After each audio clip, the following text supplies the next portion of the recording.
Good morning. Happy Sunday. Welcome to my YouTube channel. My name is Teri Hunter. I'm an intuitive astrologer, and I'm here today to talk about the weekly transits. We're focusing on April 23rd through the 29th, 2023. We've just come off the heels of a pretty busy week. In respect, we had a solar eclipse last week. We had the sun move into Taurus, and we have started a Mercury retrograde. So lots going on in the stars. So we're going to talk a little bit about this week. Good morning, small wildflowers. Good morning, Les. Good morning, Margie. Good to see everybody. So just for the sake of clarity, these videos are based on whole sign Western astrology. So when I talk about Aries, I'm going to talk about Aries Rising. If you don't know your rising sign, you can go to any one of the free birth calculators on the internet and get that information. I think it's super powerful because the Mercury retrograde that started 2 days ago, it was very interesting to me because it started at in an exact conjunction with the moon, which is pretty spectacular when you think about how fast the moon moves. So anyway, let me go back to the clarity here. Good morning, Gita. Good morning, Scott. Good morning, Stephen. So whole sign Western astrology, check your rising, then your moon, because I absolutely believe that we manifest on our emotional body. If we feel challenged, if we don't feel good enough at something, it affects how we move forward within that dynamic. So, and then the sun is how we project ourselves out into the world, oftentimes how people perceive us in the world, or our hope of how they perceive us in the world. And then if you have a stellium, if you have 3 or more personal planets in any one sign or house, that is a real focus for the soul and what it wants to experience on this earth. So we're going to jump right in. Gita, no, these are actually very old glasses. I wear them all the time. But as I've aged, I find that if I do the up ones, it brings my wonderful lifelines up this way. So I'm laughing. Okay, so let me talk a little bit about Mercury retrograde, which I did a separate video on. I hope you'll all check that out. Thank you, Scott. Because when I discovered, I was looking, I go and I sit on the couch and I look at the transits and I feel like I start to talk to the planets. What would be most interesting? What will be most beneficial to the audience and to the crowd? And I was called to look at what was going on at the exact inception of this Mercury retrograde. Now, Mercury and Venus both do not have any moons. I think it's probably because they're so close to the sun, but I don't really know. But I learned that on Nova. So it's not astrological, it's scientific. So when Mercury retrograde starts with a conjunction at 15 degrees of the moon, it made me feel like we're going to go through a three-week process of really evaluating how we address our emotional body. How do we self-nurture? How do we give life to our dreams? What is the underlying conversation that we have with ourselves that sometimes we don't even know that we are having? Some things are so imprinted upon us that it takes almost a little bit of a Uranian moment, because we also have Uranus involved in that Mercury retrograde, where there's a lightning strike and something occurs to us. Because I think what we're going through right now, we've seen the sun move into Taurus this week. Again, we had that solar eclipse last week in Aries, the second new moon in Aries, which is very, rare, doesn't happen very often. And then we're going to go into a lunar eclipse, a full moon lunar eclipse in Scorpio at 14 degrees. And I believe that when we get through this, we're almost at the end of the Mercury retrograde. This is going to bring up something that's going to really empower us, because we might realize that we're operating on an old system. that somehow, even though we've evolved, there's this underbelly, Scorpio, and Pluto is squaring the nodes and has been. So we're going to talk about that for a minute, because I really think this is an excavating energy and not about judging, but really looking at what are the deepest platforms of your creation. So for me, and I like to use myself as an example, not because I want to talk about myself, but I have been working on building the YouTube channel. And I had this great spike in February and everything felt like it was rolling. And then when Saturn moved into Pisces and started to oppose my Pluto, I started having all these plumbing issues. I can't get a drip of water out of the shower now. It was kind of funny. And I started to feel this tension of having to do the videos. And the more I felt like I have to do them, I have to build this YouTube channel, it felt like it was closing the energy up. And my frustrations started to build. Of course, this is what Saturn's going to do initially. When you go into the Pisces, you go into a house of feeling unseen, right? So I pulled myself back and I'm like, what's the platform here? Why am I so bunched up about this? And I realized that, I am still freaking out about the aging process. I'm still freaking out about, will there be enough resources moving forward in my life, my Taurus moon? And I realized that I'm really trying to build this channel because there's a weird fear bubble under it. So my intention has been to remove the fear bubble and to do videos based on the excitement and joy of sharing information with you. So I kind of gave myself a break for certain goals I didn't get met during the month of March. And here I am in April. And I just felt like this was the deeper imprint that I got to be aware of. Now, Pluto is squaring the nodes, right? And has been forever. Now, the other thing about the nodes, I've said this a couple of times, but I'm really starting to pay attention to it because the nodes have been at 4 degrees forever. That 4 degrees is the Cancerian degree. Then we had all those full moons at the Cancerian degree. How do I listen to my inner knowing? How do I trust my intuition? Do I let outside input put me in a vibration of doubt or fear or trepidation? And do I know how to course correct those things? Meaning, do I know how to put myself in a vibration where I feel more comforted by the things that I have evolved into? Because this week, the nodes are direct today, but starting tomorrow, they're going to retrograde. So the nodes naturally go backwards, right? So when they are retrograde, they're moving forward. And we're hovering on this 4-degree situation between Taurus, where do I feel insecure? Where do I not trust my value? And I'm just talking about the signs right now, what they represent. Not necessarily the North Node, because the North Node would be wanting to stretch for feeling more secure, for building more resources and trusting myself as I build. And then the South Node is now, really digging deep into what is the real psychological platform of what I build on. Because the awareness that I was building on fear again, I don't think I'm a fear-based person. I think I'm so courageous. But when I've been digging deep, as Pluto's been squaring my ascendant, squaring my sun, squaring my Mars, not to mention my Chiron was triggered by Saturn, it really made me start to realize that the things I've been endeavoring the last few years are a lot of them are fear-based. If I work with this person, they'll help me do this. If I do this over here, this will help me feel secure here. And this week, it was like a surrender. You know what? I'm going to do what feels good. I'm going to allow for my voice in astrology to be what it is. I'm not going to pay attention to the statistics which scream out to you on your dashboard, these big thumbs down for when your stats are down, and, little rockets or confetti that go up when your stats go up. And I found myself getting caught up in all of that, all of those little numbers. So this week, for 3 days, the nodes are going to go retrograde, making a T-square to Pluto. Pluto is still in Aquarius.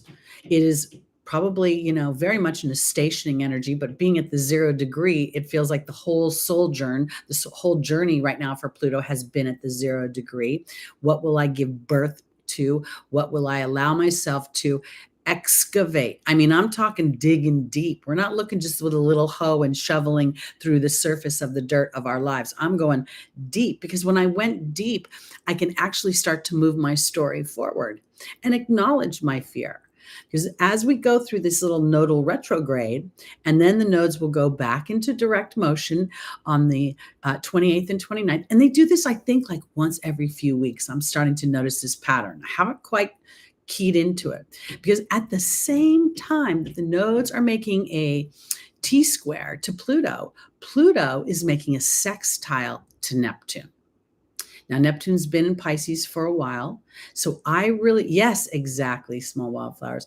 I think that part of this sextile is this sort of gentleness. Now, Neptune is adding this energy of, as I excavate, I am actually going into ancestral patterns that are the very reason my soul came into this experience, to sort of balance those out. There's no healing to be done.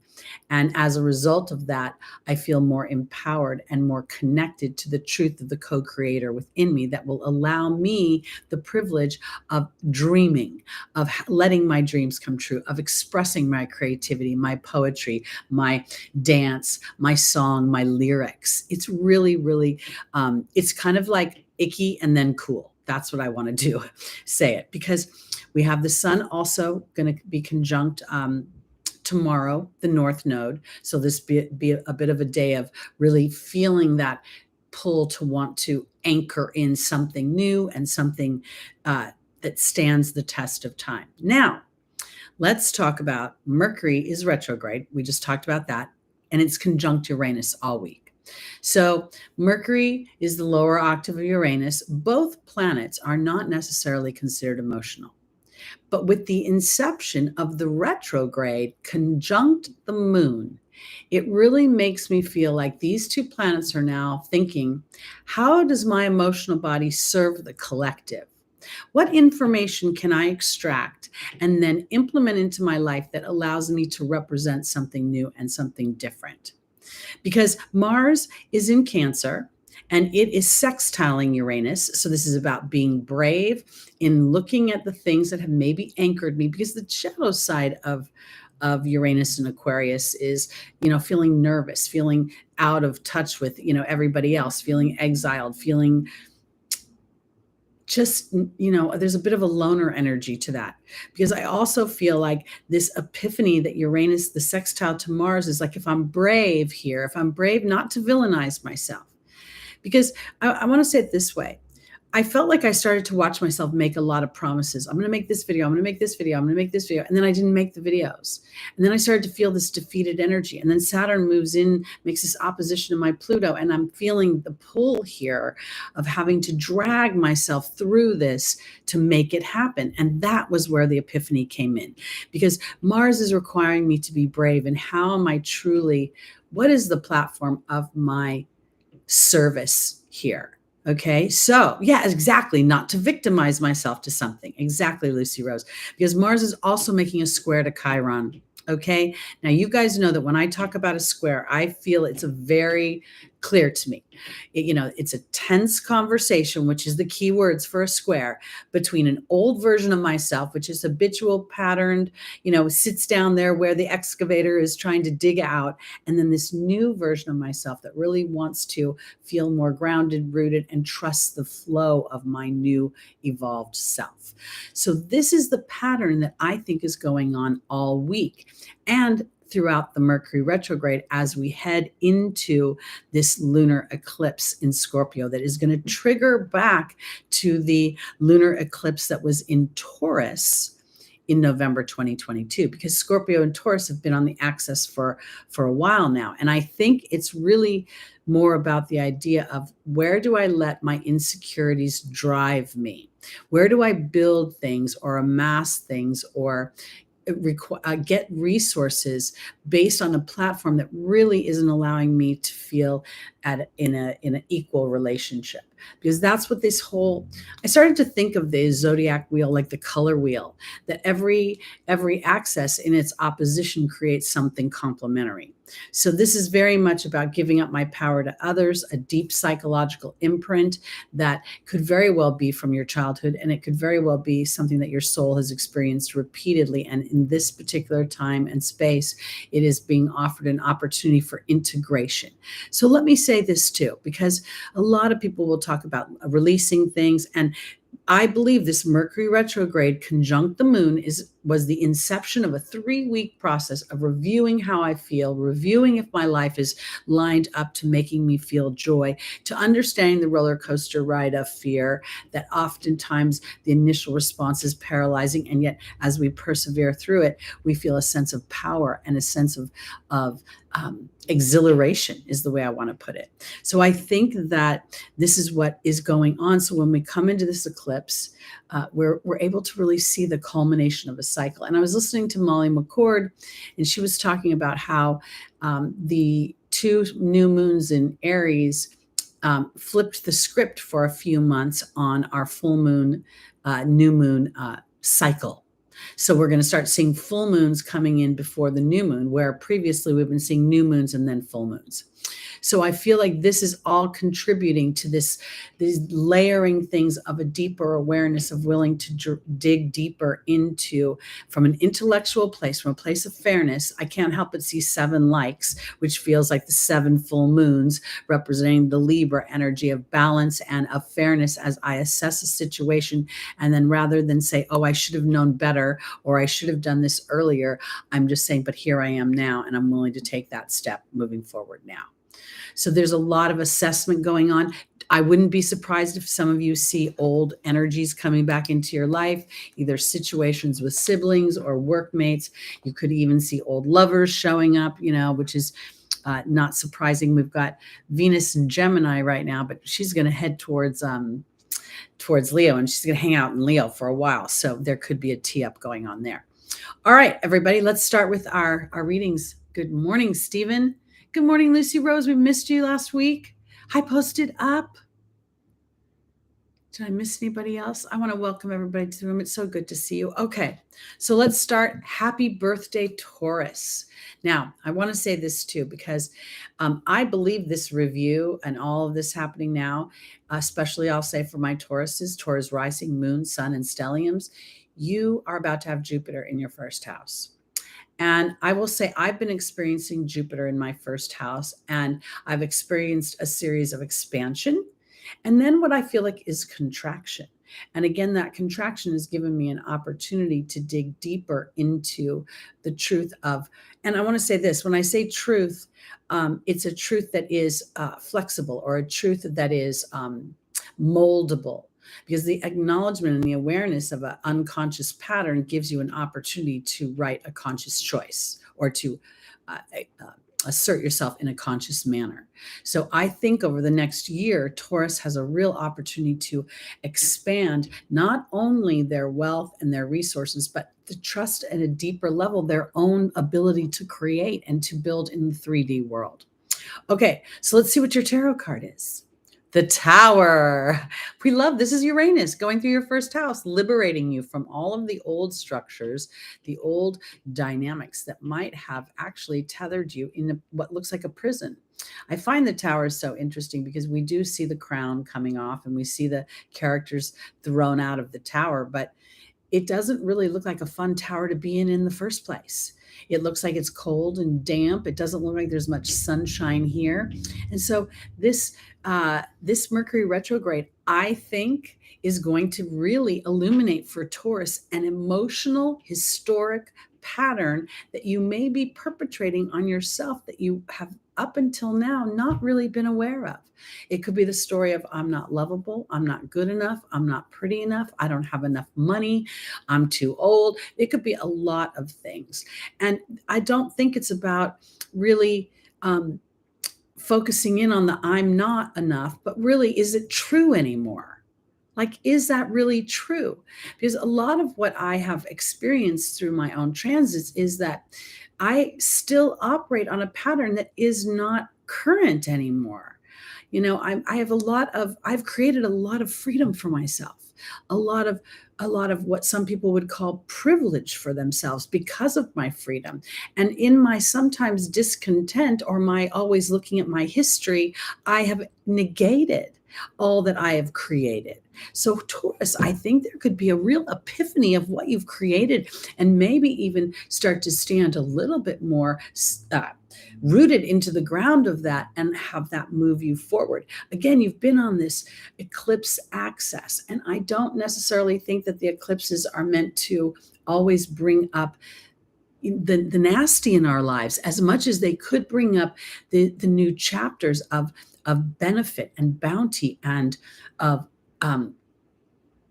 I almost want to say liberation and expansion. And I know those are very Uranian and Jupiterian words, but as you represent, because you are so steady, because people look at you as something they can depend upon, something that's loyal, as you evolve into this more empowered energy, others will benefit from that. So I think this is what the Tower has to offer. And I think very much, I just want to keep nailing that this Mercury retrograde is different because it was conceived with the moon.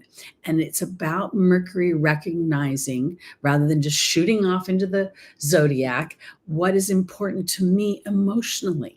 Let's get the spread going. It's really a challenge, Lucy Rose, to trust oneself because there's so much input from the outside world that you shouldn't trust yourself. That, no matter how much you trust yourself, you're going to walk out on the street and something unpredictable will happen. But if we buy into the laws of attraction and we pay attention to the ebb and the flow and all those universal laws, I mean, they are as powerful as gravity, and yet gravity, because we feel it on that physical level, seems very real. Whereas when we conceive something in our head, it feels imaginary. Thank you, Thibaut. That's a great word. So here we get to bring the intangible into the tangible, the imaginary into the everyday life. All right, Taurus, because when that Jupiter moves into your first house, there could be a real jump in frequency. Yes, I'm hammering the points. Hammer, hammer, hammer. All right. Athena, as you lovingly assert yourself. Then we have Archangel Raphael offering an epiphany. Fiona offering guidance and telling you that heaven is helping you. And the Cressa is shepherding in a new chapter.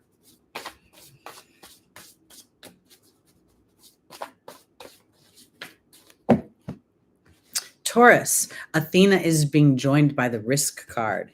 Archangel Raphael is being joined by the Raven. Fiona is being joined by the Queen. And Caressa is being joined by the Horse. Okay, so I want to offer this because as I look at my Tauruses, this is very much about asserting yourself to yourself. The one shadow side of Taurus is that when you're hurt, you don't really forget it. And sometimes, my mom used to say you can cut off your nose to spite your face. That can be a little bit of Taurus in its most challenging energy. Taurus moon, I know that.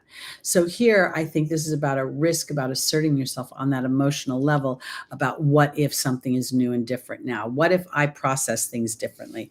Because here we see the Raven telling us that magic is afoot, and also that the bones of the skeleton, the bones have been picked clean. It's time to fly off of this skull. And there's that epiphany that's being offered by the Tower, this sort of sudden awareness of something that you might have even known on a subconscious level was going and bubbling underneath, but now it's come to a place where it's like, let's take action. And that action is trusting the receptive energy that you have called forth. The Queen is about fertility, about receptive energy. And then Fiona is all about, now that you've asked God and the angels for help, be open to receiving. And I can't help but see this really bright light, this very sky blue around Fiona's head, which tells me that she's excited to have this epiphany. This Tower card feels as if it's working for me, not against me, because here we are. We've just had a solar eclipse that has offered us an opportunity to look at how we run our lives independently. Am I putting myself as a priority in my life? Aries, the self. Now we see the Horse, and here this is kind of representing Jupiter to me. I feel like I'm looking at Sagittarian energy, and the Horse is actually going in a new direction from where I have been, from sorrow, from feeling lack, from feeling that things may not be moving forward. Oftentimes, the human tends to think it's through assertion that we create things, but we don't realize that we're not just creating with ourselves, we're creating in tandem with others.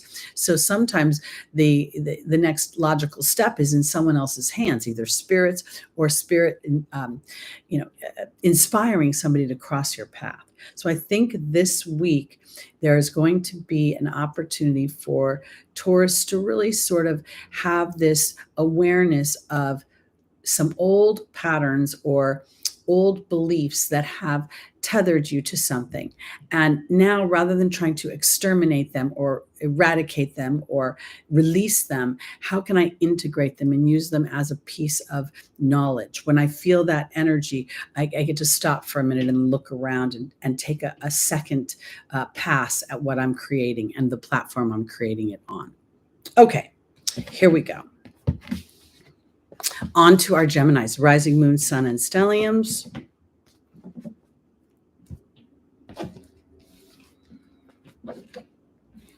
Yeah, I don't think there's any more dodging anything. It really feels as if it's a time and a place where we've all even agreed not to dodge things anymore. We've said, you know what, this is why we incarnated at this time, because it's not about judgment or about regret. It's just a piece of information. And frankly, it's a huge human imprint, regardless of where you are on the planet, whatever your gender is, whatever your ethnicity is, whatever your cultural background is.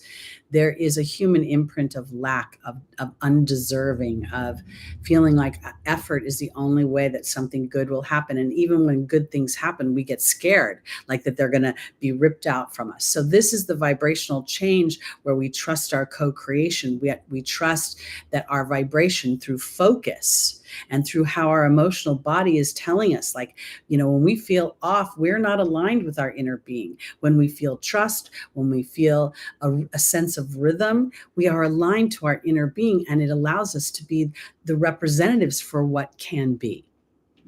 Okay, for my Geminis, the Seven of Swords. This is a very interesting energy because it is very Aryan in some ways.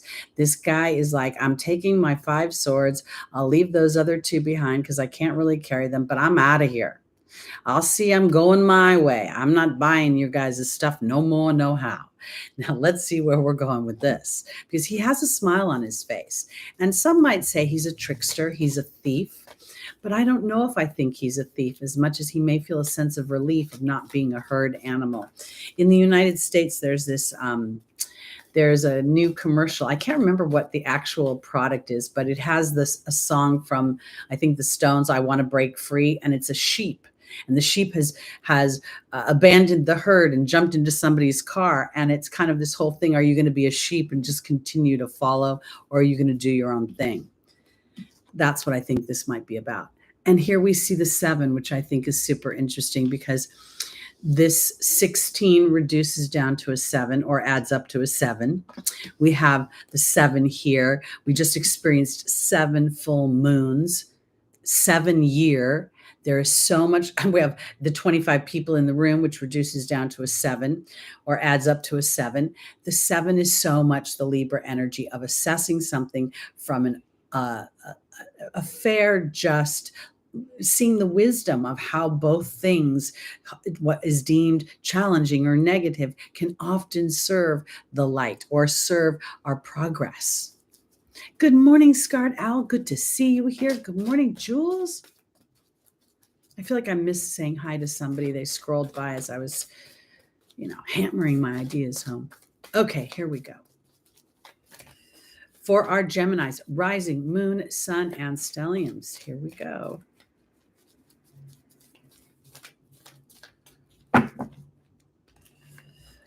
Grace and Antoinette is our first angel. Oceana is our second. The third is Azure. And the final is Opal.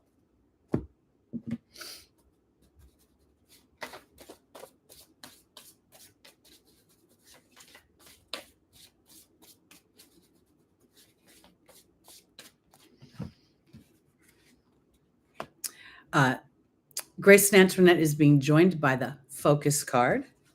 Oceana is being joined by the Novice. Azure is being joined by the Swan. And Opal is being joined by the Trust card.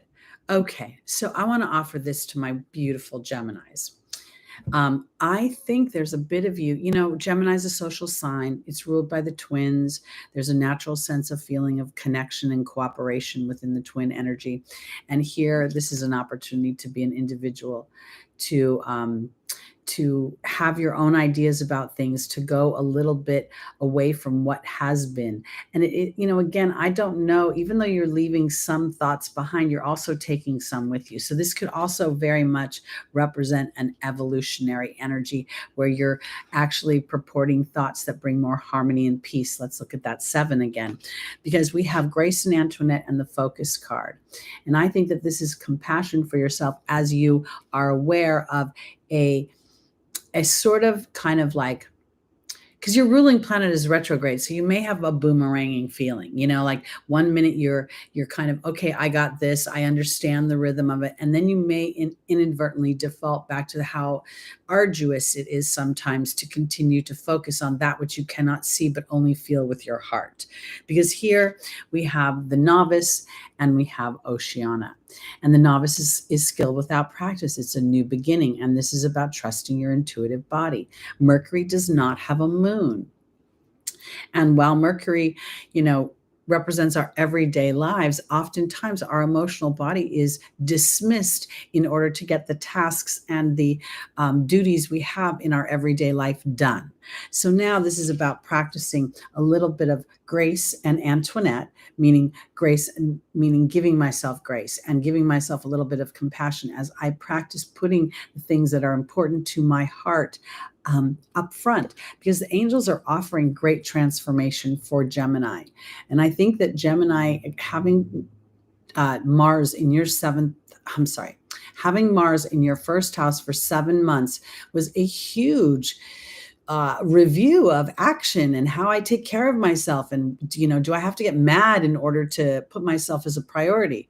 So here, I think Azure is saying, now that you've asked God and the angels for help, be open to receiving. Don't try to force anything, because something's going to come across your path. And it could be as a result of these transits. The solar eclipse could bring in a new beginning that you're not aware of, that's going to be teed up for at another time. Because both, if you look at Azure, she's flying off.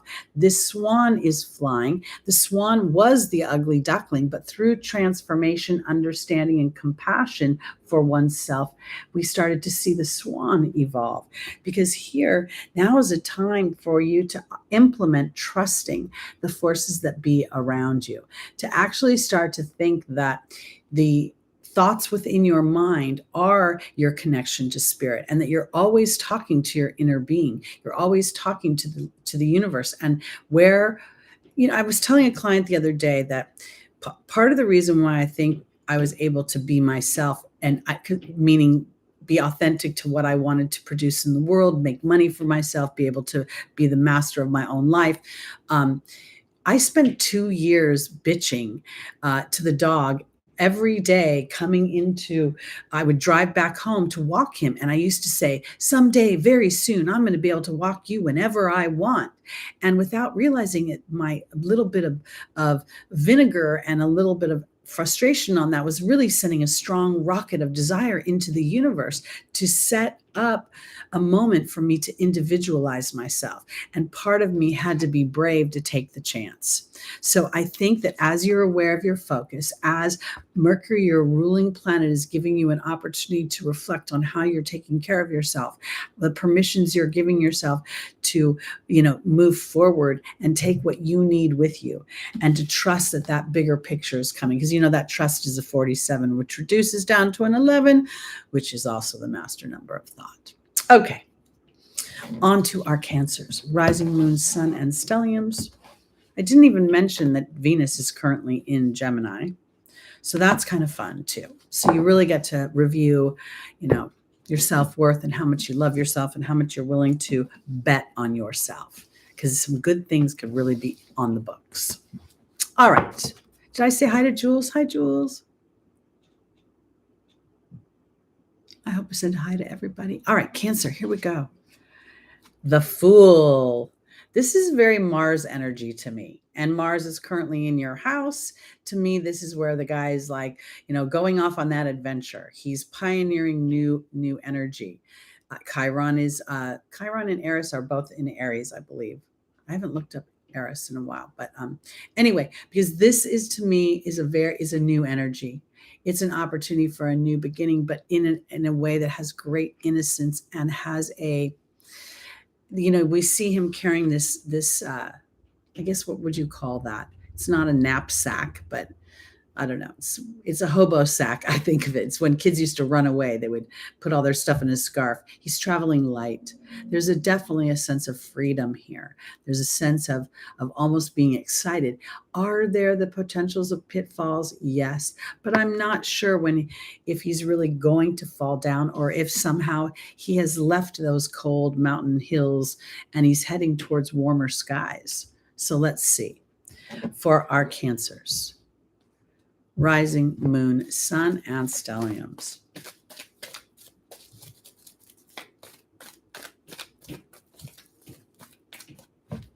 Our first angel is Archangel Uriel. The second is Serena. The third is Ariel. And the final is Adriana. New beginnings in Aries. Yes. And we just had an Aries solar eclipse. And those last two tarot cards are very much about an individual having a journey.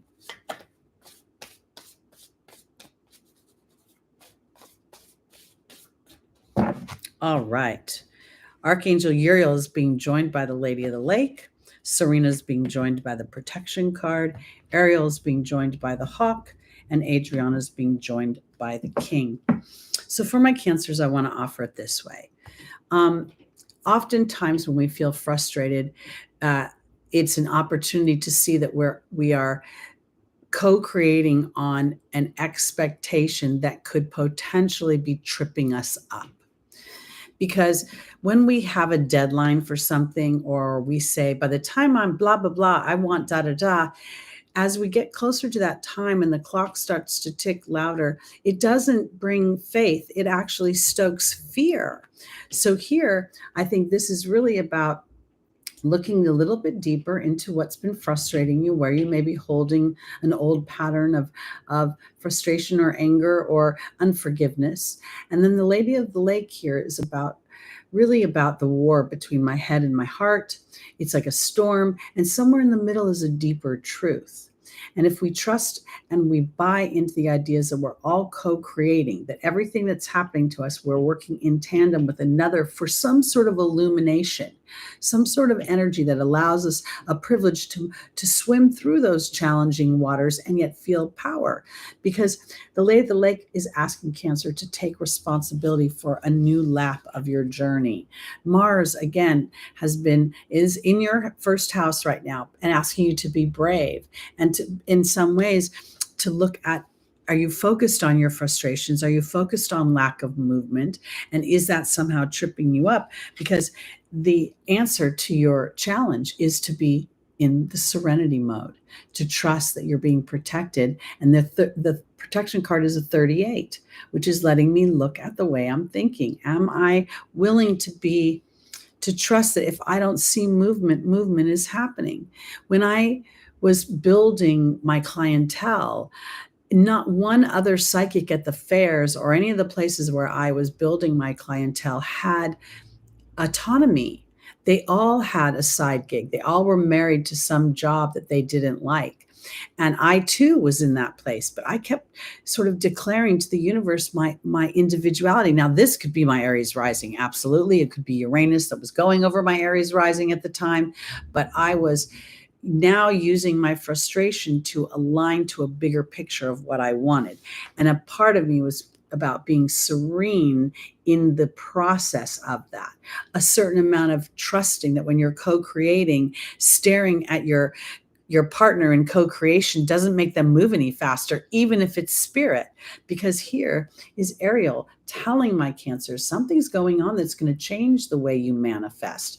And your job right now is to stand up in a higher vibration of literally looking more broadly at a situation. Could there be more going on here than my eyes can see right now? Because I think that is a question that I personally have incorporated into my life that allows me the privilege to relax sometimes, to understand that my need to constantly, like in my head, there's a part of me that feels like if I don't produce something every day, I'm not enough. And I don't know if that's really true, because here's for my Cancers, Adriana is leading you to the answers to your prayers. And when you start to understand that, you'll start to feel the abundance that's being offered to you. You might even start to understand that anything that may feel like it's been removed from you was not serving the picture of what you really wanted. And the true adventure is not about taking actual action, but digging deeper inside as to what do I need? What do I get to acknowledge about myself in my needs? Do my needs empower me, or do they disempower me in some way? It's kind of like there's times when I think that we can, as humans, purport an energy. Well, I can't move until this person does this, or until this da da da comes into play. And it doesn't, it's not really that way at all. So it's more like as we start to open up the space, then spirit starts to show us and illuminate those human parameters that box us in.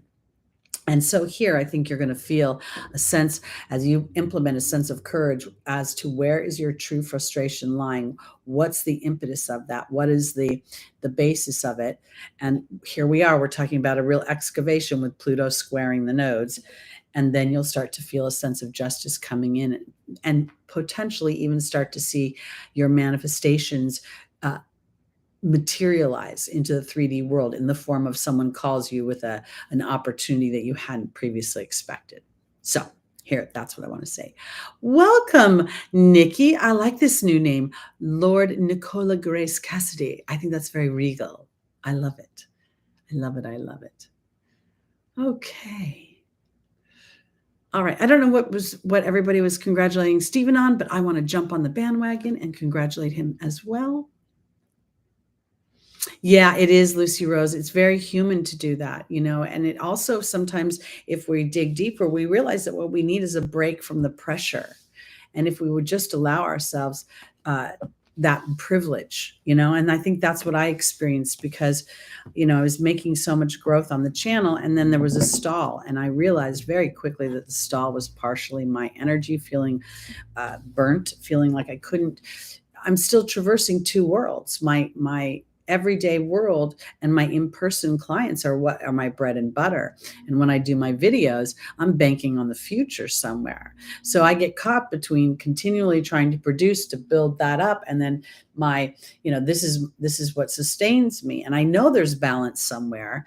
I just haven't reconciled it all yet. And that's what I think we're walking through, all of us, in some way or another. Okay, here we go. From our Cancers, we go on to Leo. All right, Leo, this is a really kind of a comforting card. The Six of Swords represents going from a place that's disruptive, maybe even feeling a little bit of, there's a bit of sorrow attached to this. There could be, on some level, you early born Leos would start to experience the opposition to Pluto.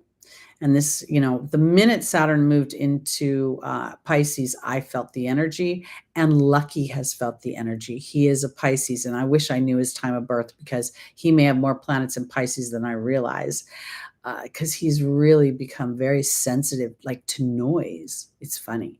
But anyway, so here is a card that's representing moving to a new place, Leo, moving from a place of sorrow to something that's smoother, something that feels more at ease.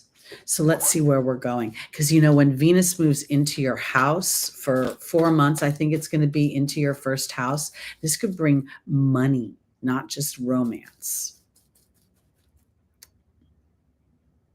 Oh, yes, exactly. Early born Leos. And it's weird because we don't necessarily think, like, we see it move into the sign and we first focus on the conjunction, but I've seen it like a pinball. So there's Pluto up there at 0 degrees Aquarius. And depending upon your chart, you could make an opposition that triggers a square, or triggers a trine, or triggers a couple of points. So it's really interesting when we start to piece everything together. It's so complicated and yet so simple. All right, Leo, Athena is our first angel. Our second is Yvonne. The third is Archangel Raphael. And the final is Patience.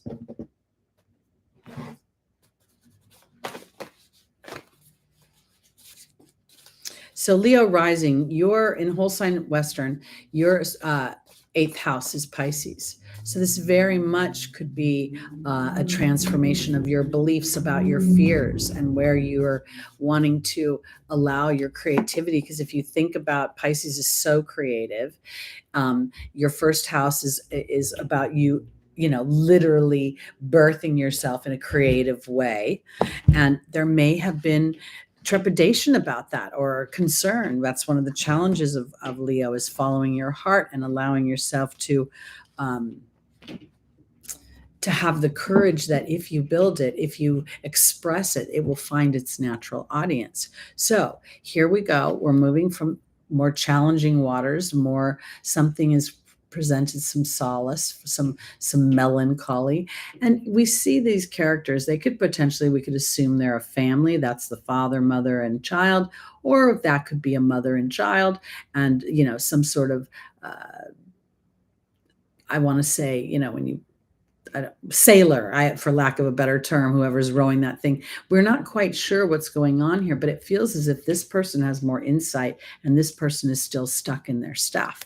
So I want to offer this. Leo, asserting yourself, you may feel a little bit of restriction. And if indeed you're feeling that opposition to Pluto, it's about digging really deep into where you may be holding yourself small. And this is about trying to allow for the journey of discovery, of expansion of yourself, because this is about being vulnerable. And in order to create the balance and the bounty you want, it's about being vulnerable to what it is you want. Now, let's say you are a Leo and you are of childbearing years and you've been going through the process of trying to conceive a child, and it's been challenging. I just spoke to a client yesterday, and that person had gone through a bit of time, and when they were trying and nothing was happening and they were getting very nervous. And I said, look at the transits right now. If you were a soul, would you want those to be in, Pluto conjunct this and this square that? You might just want to wait a little bit before you come in, right? So I talked to her yesterday, and she's pregnant with twins. I'm like, oh yeah, of course, because a lot of the more challenging dynamics, the Saturn-Uranus square, that's over, because this is about being vulnerable to the magic, to the balance, to that everything's going to happen. Because sometimes disruption is actually divine. It actually brings about an epiphany and an understanding that settles us into an assertion of ourselves that we would not have been able to implement before. Because the patience card is about studying your own behavior, about your own motivations, about your own focus. And now the horse, again, is very Sagittarian to me. Now I'm going from some old beliefs about myself into some new beliefs. Now let's offer it this way. Leo's a fixed sign. And in May, I believe we're going to have a fixed grand cross going on around May 20th, which is I can't remember the other aspects. I was going through my May dynamics yesterday. So there are things coming up that are allowing us the privilege of seeing where our energy has been in a place that isn't serving us.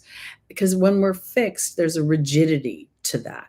And if we look, maybe we're going from the rigidity and we're becoming into smoother waters because we're understanding that whatever it is, because there's a real feeling of I can't attached to my Leos today. Like I can't because of, I don't have enough money. I can't because I have to do this. I can't because of blah, blah, blah.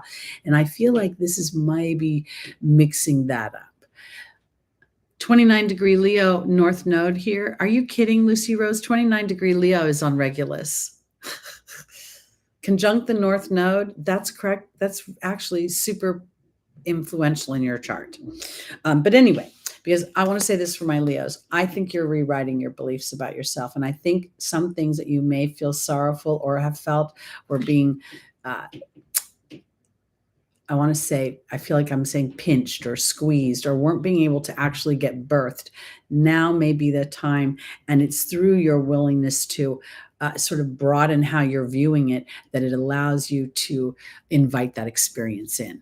So I think even though I never had children, for some reason I feel very, very good intuitively about predicting children. And as I started to study astrology, I felt like the souls were saying to me, see, here's why I'm not coming through. So when we broaden how we're viewing things, oh, maybe the timing isn't quite right. Maybe they're waiting because they want to be 10 or 11 years old when Uranus moves into Gemini, or whatever the case may be. I don't quote my numbers right now. I'm not good with math. So that they can take advantage of the opportunities of having Pluto and Aquarius and, Uranus and Gemini, and the jump in technology that we will see.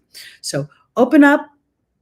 Don't take everything for face value, Leos, especially this week, because this is a week where we're reviewing a lot of things. We're sort of in between a shift. We're sort of taking a shift. Now we're assimilating that shift and integrating that shift, and then we're going to move forward with new energies.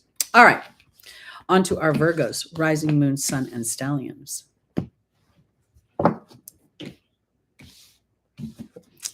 Okay, you guys, I have found the most delicious sorbets. I can't even, it's terrible. When I buy one, I eat the whole thing. I found there's a new pizza place in town, and it doesn't taste like pizza, and I don't even like pizza. And I've had pizza so much lately. But it's like a gluten-free. Lucy, you also have a Virgo stellium, and you have, did you say your moon on the north on Regulus? 29 degree. What is that 29 degree Leo? Anyway, what is the planet? Is that your rising? Is that your sun? What is that? Because that's wild. That's a lot right there. Gelato. Yes, that's the word I wanted. Okay, for my Virgos, I think this is a very amazing card. It is sometimes not an easy card. It's the Eight of Cups. And it's where we look at a situation and we see that it has a certain amount of viability. It's worked, but at this point, it's not the balance we're looking for. It's not what we want to continue to purport. It's not a chapter we want to live anymore. We don't villainize it. This guy's going on a spiritual journey. He's willing to walk into a new direction to discover the truth of his heart. And I almost feel like when we look at this moon, sun, maybe we don't really know, but it looks to me a little bit like an eclipse. We just had an eclipse. So there could be the potential that our Aries eclipse had an effect on our Virgos, where you're thinking about what you need and want to be happy and how that looks, or how your everyday life may be affecting you in a way that is balanced, but not necessarily. Let me give you an example. The balance is I'm paying all my bills, but this job is stressing me out. The balance is, I'm in a relationship that's all right, but the relationship isn't really supporting an evolved version of where I want to go. There's something about something being okay, but not quite really playing to what you want. And I think there's the potential that as Saturn moves into Pisces, which is your 7th house, you could very well discover that some of the business relationships, some of the intimate relationships, or how you are allowing for your own individual peace and harmony, Saturn may be really bringing that up for you and kind of putting a real powerful energy of slow down and reflect on this, because when you get to a certain age, when you're young, it feels like you have like miles ahead of yourself. Okay. So there's time for me to take care of that later. When I hit 50, I was like, when are you going to be Teri? When are you going to allow for the spiritual life that you want to have, to birth and to give the information you've garnished? I don't want to say I teach. I just want to share information and open a space for you guys to have a new experience. And so at 50, I finally gave myself permission to start that process with some real intention. And by the time I was 60, I had expanded even more with that intention. So I feel like this is really a time when my Virgos are going to be like, this is about me now. And I'm ready to unshackle myself from that which does not serve me. I'm willing to see that when I do that for myself in a mental way, it actually affects my physical health in a more powerful way. I feel less stress, so I feel more ease in my body. Let's see where we're going. Our first angel is Francesca. What do you desire? And it will come about. Negativity will block you. Shanti, looks like you desire peace and self-care in the form of Bethany. And then we have Archangel Michael. Wow.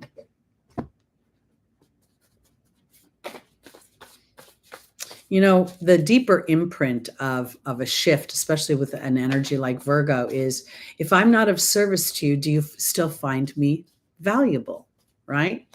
And if we think about the idea that the eclipse happened in your 8th house, right? Pisces is your 7th house. That makes Aries your 8th house. So as you individualize yourself, will you experience some sort of metaphoric death?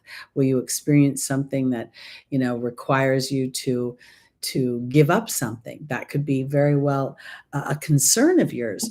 And so I think here that this is going to be about honing in your focus and allowing yourself the privilege of experiencing the Mercury retrograde. As I spoke earlier, it was conjunct the moon when it was conceived. When that retrograde started, the moon and Mercury were exact conjunction at 15 degrees. So this is about reviewing how are my everyday experiences truly feeding something that's from the deeper part of my soul, not just my service to others, but how I serve myself that inadvertently and as a beautiful ripple effect serves others. So Francesca's being joined by the Raven, Shanti's being joined by the Mystery card, Bethany is being joined by the Truth card, and Archangel Michael is being joined by the Frog. Okay, so here we go. We have this 8th house energy because I'm going to say 8th house because of the 8 cups. And when I look at Virgo rising, Pisces 7th house, Aries 8th house, transformation, allowing yourself privilege of being an individual will bring things to you that you cannot imagine, because Francesca is offering you an opportunity to experience magic. And as you focus on your self-care, as you focus on things that make you feel truly valued and don't deplete you, that's where I think the square to the nodes between Pluto squaring the nodes is really really bringing that up. Do I have a false sense of value?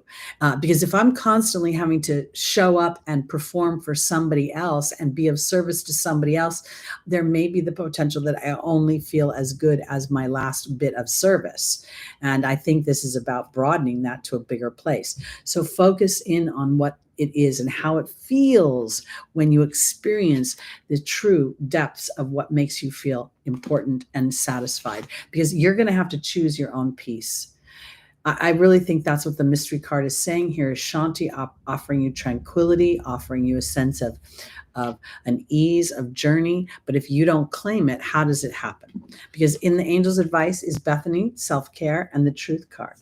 So sometimes for a long time, I had a whole group of clients who would call me at all hours of the day and night. I would get texts at 6 o'clock in the morning because people were in other parts of the world. And I realized that if I'm going to self-care, I got to turn my phone off.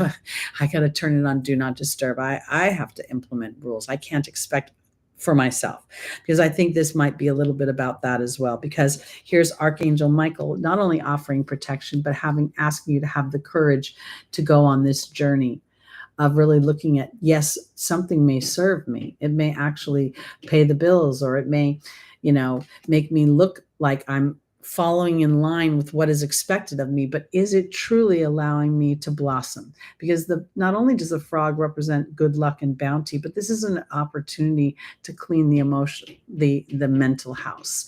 And when I say clean it, pardon me, I never mean like the dust is all out of the room. This is more of an incorporation and a feeling of wisdom through my challenges.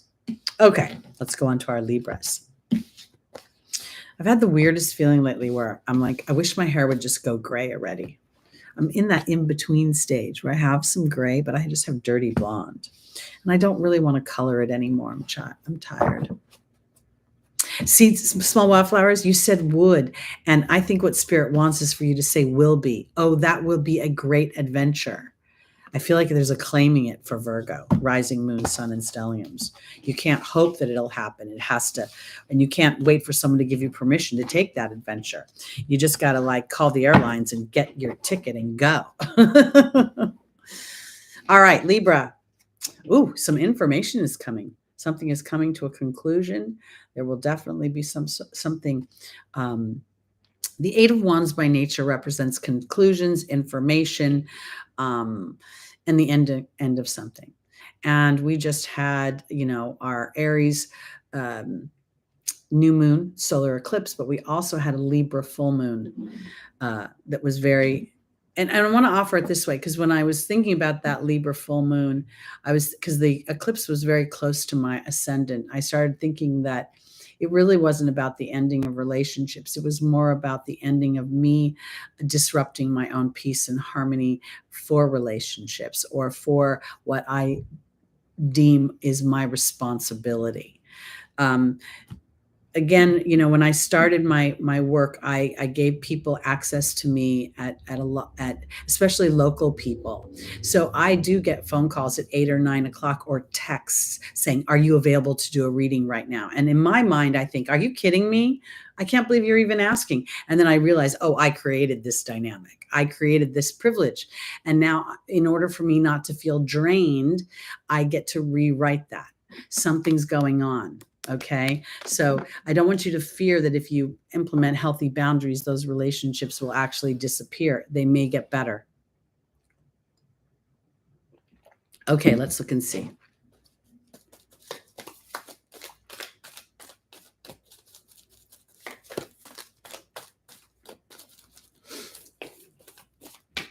All right. Libra, our first angel is Merlina. The second is Bethany. The third is Akasha, and the final is Vanessa.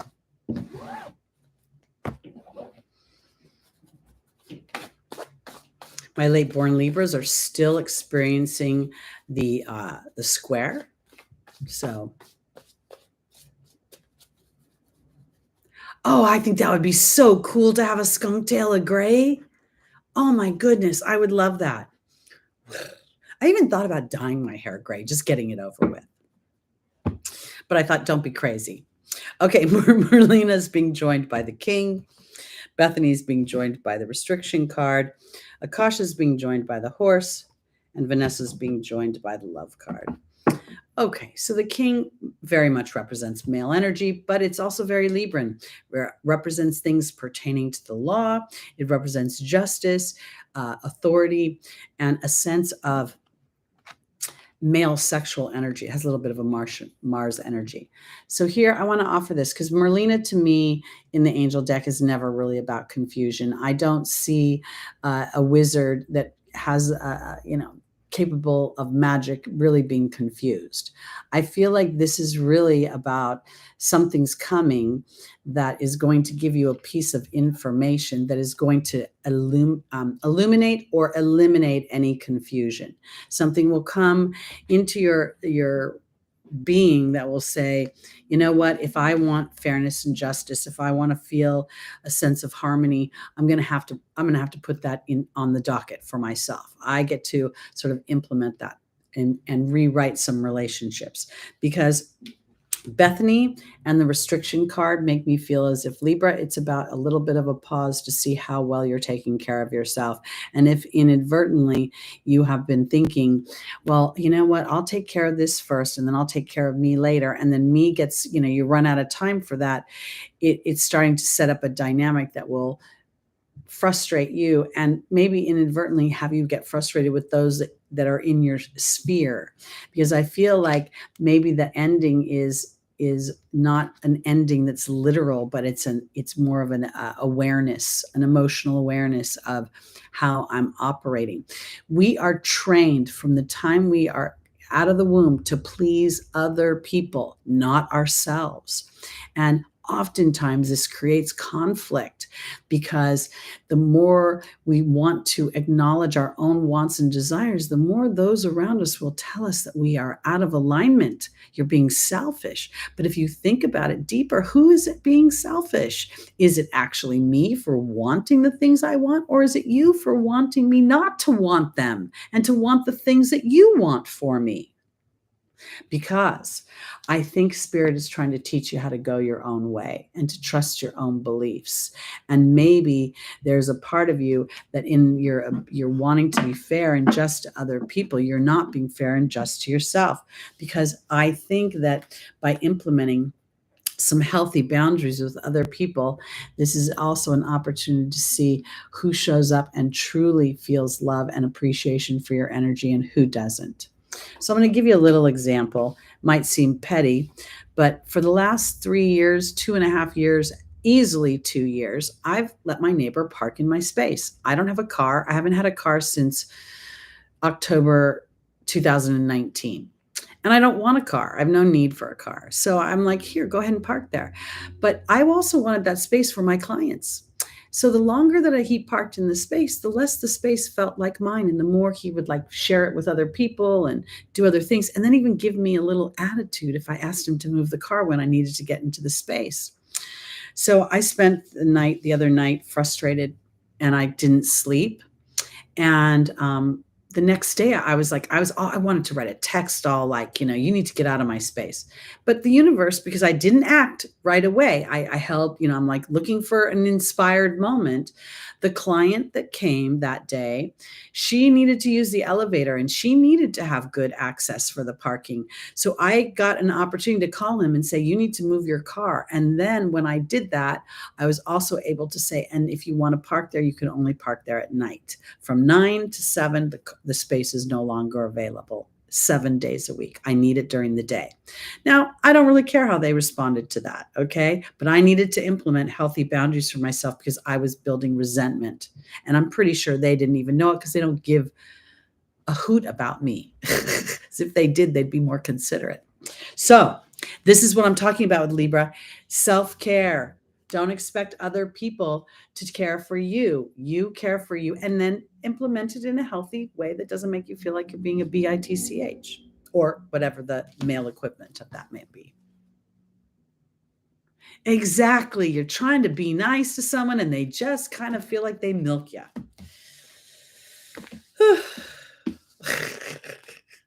These levels of my own motivations are starting to irritate me when I start to look at that. I'm like, am I nice to people because I want them to be nice back to me? Or am I just authentically nice? I don't know. Yes, welcome, H. Thank you so much for coming into the room. Let me say hi. And hi, Light 777. That's a great handle. Anybody else I missed? Okay, let's go into our Scorpios. Oh, I love this card for my Scorpios. The 9 of Cups. Very much a card of self-satisfaction, of being proud of yourself. Something's going on. Now, let's think about Scorpio. Scorpio access, you've had the nodes, South Node transiting through your first house. We've had you on the eclipse axis. We will have an eclipse coming up for you on May 5th that is very much going to resonate to the November 2022 eclipse in Taurus. There's going to be some synergy because we're revisiting a similar degree. And I think you may be very proud of yourself. I want to offer this to my Scorpios because you guys know I love what is considered the more challenging sign. Some people say Scorpio is brooding and probing and intense and dominating and controlling. And okay, so those things are all possible. But Scorpio is also the sign that embraces the depth of who you are. And when you stand in your own power, I believe Scorpio power will match that for you. That's what I want to say.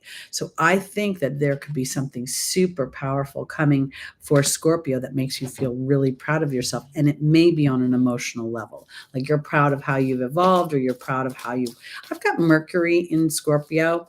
So mastering my communications, because there was a time when I could not only know how people thought, I can feel their I'm kind of an empath. as well as an intuitive, and I can feel it. And when I was younger, there was times I would use that as a weapon. And I'm really proud of myself now when I communicate more constructively. And it's not because of how the other person reacts, it's about me. So that's example with the parking spaces right there. All right, Scorpio. Omega is victory. Yay. Omaya is schooling and education. Oh, you're integrating something. Archangel Raphael is offering a balance and healing. And there's Chantal, the angel of romance. Let's see if you're loving on yourself or if someone else is showing up. I kind of expect there to be a lot of old relationships being revisited over the next few months between Mercury's retrograde being in conjunct the moon. That just really hit me as being a little bit different than most Mercury retrogrades. And then Venus is coming up. She's got some stuff to talk about. All right, Omega. Victory over your emotional challenges. That's where I thought we were going. Maya, schooling and education, because here you are. The serpent is being able to shed a skin, to have knowledge, to understand yourself better. Archangel Raphael is having epiphany. Sometimes disruption is actually divine. It actually works in our favor. And I want to offer it this way because I think the disruption is in direct relation to maybe you realizing, because the flip side of Scorpio, if you think about it, could be to give all my power up, give all my money up, be afraid of what lives deep inside of me. So I mask a lot of that. Chantal is the angel of love. And then we have movement here. Okay, I want to offer it this way. Because if the South Node has been going through your first house, you may have been feeling a lot of erosion, a lot of loss, a lot of, do I even matter? Am I invisible? It's an egoless point. It's where, and when I say egoless, I really mean like edging God out at where, how am I building things? Am I building them because if I have money, I'll be safe? This is a deep psychological house. We're going into a really powerful eclipse coming up in your sign. And I believe it's all about empowering ourselves from a place of balance.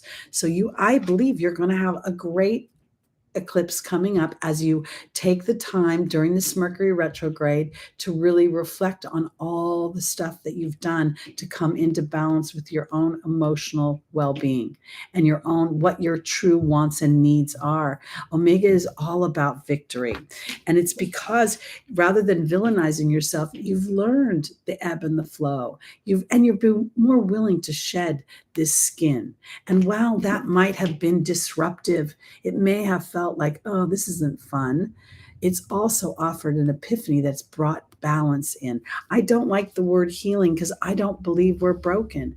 I believe that we are out of balance. And when we see that, we have an opportunity to come into balance.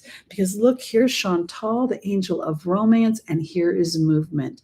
And all the epiphanies that you have had, Scorpio, could potentially not only bring in a greater sense of self-love, but actually bringing in another person so that you can celebrate and share your newfound self with someone else. Oh, if Veronica's in the room? Is it my Veronica? Veronica, is that you? Veronica K? Is that VK?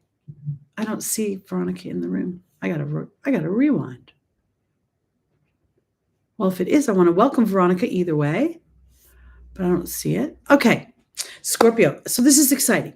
And I want to offer it this way because as you're walking through these next couple of weeks, heading towards this eclipse, because I think it's in 2 weeks, as these things come up, it really is not about kind of judgment here. It's really much more about feeling proud of yourself as you have, because you're a fixed sign. And fixed signs have a harder time shifting into a new vibration. I have a fixed Mercury and I have a fixed moon, and they're in opposition to each other. So oftentimes how I feel and how I'm experiencing the friends in my life, my social life, they're in opposites. So, okay. Oh, you were talking about a comics character. Oh, the Archies, Veronica. Of course, she wore the glasses, right? Didn't she? Anyway. All right. Let's go on to our Sagittariuses. Rising, moon, sun, and stelliums. If you have a stellium in Sagittarius, You must be like the nicest human on earth. You know what posted up? I think it's when you say finding, I almost feel like the how would it feel if you were like when you're standing in this new phase of your life, how does it feel? Does it feel self-assured? Does it feel easy? Does it feel like there's flow? As you identify those words, they're general enough to invite in a new experience and also aligned with a more an opportunity to give wisdom to the disruptions. Each one of these, I used to be super kind of afraid of Pluto because, when I was studying with some of the other astrologers, the first thing they would talk about is death. And I've had so many Pluto transits, and experiencing these squares in my 60s made me really wonder. My family has heart attacks, la, la, la. And I don't think any of that's coming up for me. And as I dug deeper, what do these squares mean? They were that tense part of this real Aryan part of me that wants to react and just punch at it. And then the part of me is like, look, if you're in a disagreement, how are you going to be constructive? Because if you punch at it, no one's going to work with you. And if I think about it, my ruling planet also rules my communication, meaning my Mercury in Scorpio. So I'm ruled by Pluto and Scorpio and Mars in that way. So I think this is what it's about. And I want to offer this too. Confidence is strength, but allowing for the privilege of ebb and flow of confidence is strength. Okay, Sagittarius. New beginnings, new creative ideas, new inspirations, new passions. Very exciting. Let's see what direction we're going with this. Because again, I want to offer this Mercury retrograde. I don't want to talk about miscommunications and don't sign contracts. We all know that stuff. Pardon me while I hit myself in the face. I want to talk about this idea that it is conjunct the moon. So this whole 3-week period is, how do I self-care? How do I love others? How do I receive love? How do I trust my intuitive body? Do I listen to it? That's what I think is the primary objective of this Mercury retrograde. Amy Fox, a stellium is 3 or more planets, personal planets, like the sun, the moon, Venus, Mercury, Mars, Saturn, in one sign or house. So if you have Mercury, the sun, and Venus all in Aries, then that's a stellium, and Aries would be super powerful for you to listen to, even if you had, let's say, an Aquarius rising sign. Okay, here we go. On to our Sagittariuses. Oh, wow. How nice to be in a hammock right now. I have always wanted a hammock. Never had one. There's a lot of things I've wanted that I don't have. But they're on their way. All right, Sagittarius. Our first angel is Xana, the angel of protection. The second is Rosetta. You have a divine life's purpose, teaching, working with children, guiding children. We see Seraphina with a new change to our family, and Archangel Michael asking for courage during these changes. Hi, Shirley. Good. I didn't mean to say Shirley. I meant to say Susie. My brain, I'll tell you, it's used to being cut into 3 places. One is talking to spirit, one is talking to you, and one is looking at the cards. And sometimes my words get jumbled. Okay. Sagittarius rising. We have moon, sun, and stelliums. Protection and the communications card. We have Rosetta and the death card. We have Seraphina and the wind fairy. And we have the frog and Archangel Michael. Okay, so when I look at the communications card, I'm not really seeing it as talking. I feel like it's my everyday life, because I feel like when I look at this ace of creativity, I'll call it the ace of passion, the ace of fire, the ace of wands.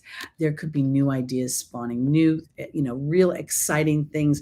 And the solar eclipse on the 19th may have very well given you this fire for your individual expression, because wherever Aries is, it's going to trine Sagittarius. So I think that you're being protected throughout your everyday activities as you start to flesh out and to flush out these new ideas that are coming to you, these new passions, these new potential opportunities to even make money. Because I feel as if there is, when I look at the death card and this and Rosetta, I feel as if there is a transformation happening. And the transformation doesn't feel negative. It feels almost as if they're, children have a naivete, as the adults would say. But I believe those that are connected to spirit would say children have an inner knowing that when they're excited about something and when they're focused on it, when they want something, that magic can happen because source energy will provide. So when I look at this, I feel as if this combination is a little bit about the death of your logical thinking and the stoking of your childlike energy that gives life to things and birth to things that you can't see, but you can only really imagine within your creative inspirations right now. One of the, again, I can't help but use my own experience as a reference because I never really contemplated with any depth that how would I do my job and support myself. That was never really on the table. What I was focused on is the creation of the community, and then my own frustrations inadvertently brought me to a point where I had to trust spirit a little bit more as I birthed this new creative idea of myself. Because in the final position for my Sagittariuses, this is about courage to individualize yourself and do what's important to you. And I think this is an opportunity to really feel a sense of, it's like my mind calms down a little bit. It's as if I when I look at this, when I start to realize that I'm a co-creator with spirit, and at this time in this chapter in my life, my allowing for my inspirations to be birthed is look at Jupiter. Jupiter is your ruling planet, and it's going into Taurus in very short order. So first it helped you individualize yourself because Aries is your 12. I'm sorry, I just messed up. Sagittarius, I have to think for a second. Hold on. Sagittarius, Gemini. So Taurus is your 6th house, and then your 5th house is Aries. Perfect. So here it is. You've been going through Jupiter in your 5th house of expanding your willingness and your ability to co-create and to be creative out in the world. Now we're going to move that into your 6th house and root it. So I think that as you're, really connected to these inspirations in a way that, ooh, this is fun.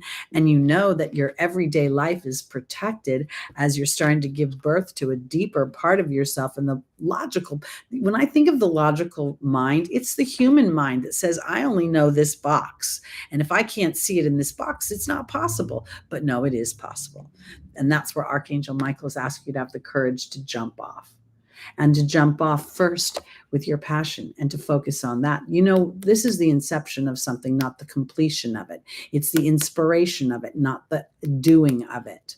That Ace of Wands. Okay, very exciting times.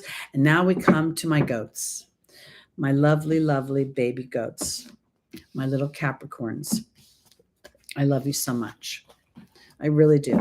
And I do get a little annoyed with Saturn every once in a while, as I was feeling. This is what I want to tell you about Saturn right now. So Saturn goes into Pisces. Pisces is water, right? And it opposes my Pluto. Pluto rules plumbing. Pluto rules colonoscopies too. And the minute that happened, I started having issues with my plumbing, and they put a shower head that drips. I literally have restricted water. Some of these things could be very mundane, and looking into your own life a little bit, you could see where these may play out on not a huge kind of life-changing way, but in these small mundane ways. Because what I ended up doing was I'm like, well, I replaced my kitchen faucet. I don't know if you can see it in the background there. I was having issues there. No hot water coming through. The water coming through was blip, blip, blip, blip again. So I ponied up and paid for the faucet. I usually don't do that. I usually would nag the landlord and start an argument with them. This was the wisdom of me trusting my Pluto square, that if I pay for that, instead of going to them, all the money will be there. The guy's supposed to come tomorrow and replace the shower head. Keep your fingers crossed, people, because I need a decent shower. Okay. Capricorn, this is so fun. This is the Oh, this is such a beautiful energy. This is the naive. I hate to say the naivete. That's not fair. This is the innocence of children. This is children who know and are closer to the truth of who we are than the human experience. If you see in the background, you can see this adult. He's leaving the premises. This little man is offering this young woman a bounty. You know, this cup is full of flowers. So I feel as if this is a card of innocence and of bounty and of fun and of blossoming and I feel like for my Capricorns, that's what I've been talking about. The idea that all of Pluto's been doing is kind of breaking down the idea that what you build is for other people. You know, that 10th house there's the potential that Saturn in its most challenging energies has been like, okay, I need to be this way because this is how it's always been. But I believe because Saturn co-rules Aquarius, that Pluto's transit through Capricorn has been unearthing the out of balance restrictions that we are self-imposed because of our experiences. And then sometimes we carry them into our future, meaning they were imposed over here. And now that imposition has been removed, but we're still carrying it forward into the future. So I feel like this is really representing my old goats turning into my new goats, or my baby goats, I should say. Oh my gosh, I cannot wait for a new shower head. I'll be shopping for one online when I am done with this after my client this afternoon. Are you guys liking me putting the chapters in? Is that helping you? Lucy Rose and of course Small Wildflowers doing the timestamps. I've been trying to get in later in the day and then adding the chapters in so you could just scroll along and see. I hope that's being helpful. Okay, here we go. I would like mine to blast my skin off. I could use a little blasting. Okay, here we go. Capricorn, our first angel is Ray. The second is Adriana. The third is Seraphina. And the final is Daniel, the angel of marriage. Oh, good, Catherine. Thank you. Okay, good. I'm trying to make it easy. And I'm also trying to decide if I should do I was thinking about the monthlies because I'm going to do the May monthlies. I know I missed April.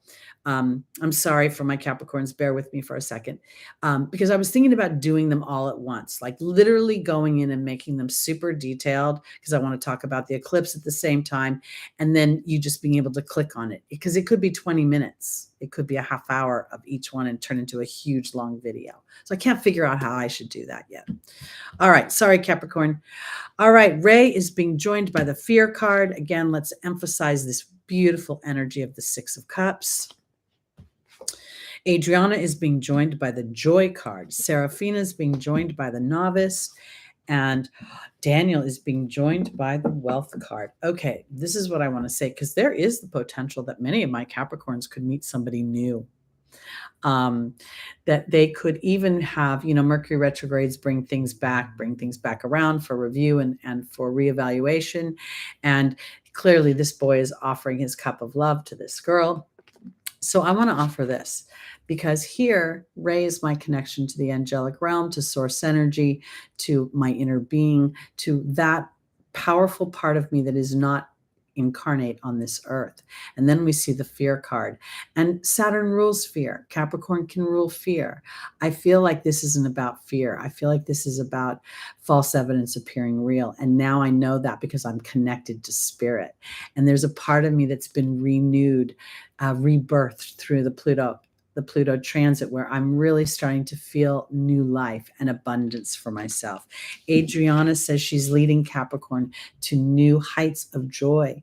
And I want to offer this too, because the things that you build in this world, they're all parts of the pieces that are creating your ability not only to experience joy, but to allow that joy to be sustainable, that your sense of duty and endurance sometimes, and the tenacity that is associated with your sign, it often feels like an arduous journey. And now I feel as if we're shifting that journey, because as Capricorn looks at, where am I planting my seeds?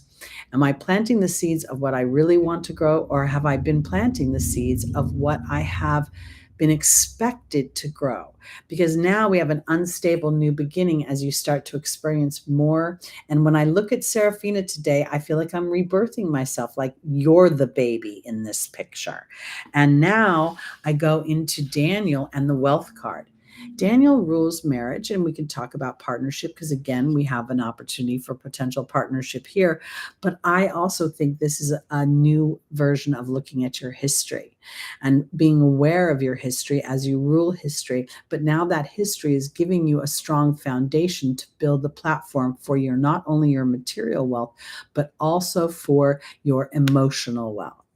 Okay, so I think this is very powerful, and I want to offer it this way because as Saturn, your ruling planet, has moved into Pisces, initially this may bring about the wiping away of any illusions that you've had. And I want to offer it this way because the illusion could be, if I keep working hard, someday I'll be able to. And it may be very much that someday is today. And it's time to start to trust that you've already built enough momentum to allow yourself this new beginning of enjoying things more. And I want to offer it this way. It's not just about like playtime, meaning going to the beach or going to play basketball. It's about enjoying how you spend your day. It's about enjoying what you're birthing in your work, in your career, in your emotional body. So that's what I'm going on. I absolutely use this timestamps that you guys do for me to create the chapters. Absolutely. So thank you so much for doing those because they really help me. Otherwise, it would take me hours and hours of time to create those chapters. I'm trying to stay up with technology while the South Node is in Scorpio, hanging around my Mercury, and I don't like dealing with technology anyway. All right, here we go, Aquarius.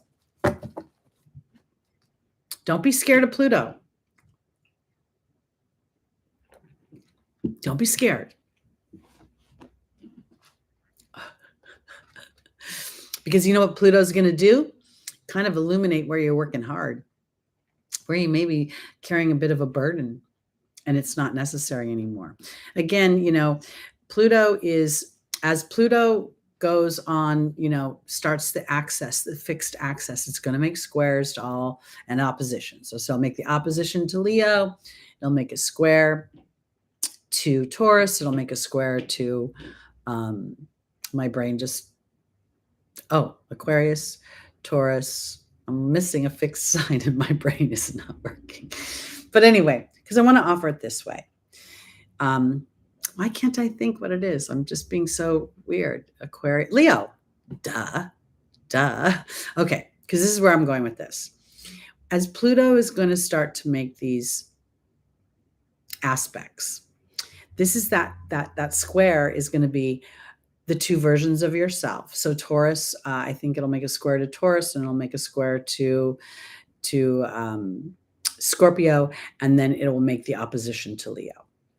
So here, this is an opportunity for you to start to bring your head up and see, am I endeavoring things? Am I trying to fit in? Am I trying, and this could be the other thing, am I trying to innovate others or bring new things into the others and they're not ready for it? Because I feel like there's something going on where that 10 makes me want to move and be more individualistic, not bang my head against the wall anymore, but be more aware of what I'm birthing for myself. Okay. Of course I should have known that. Now I've got the full picture in my head. I don't eat before I do these. I don't have time. I'm a big sleeper.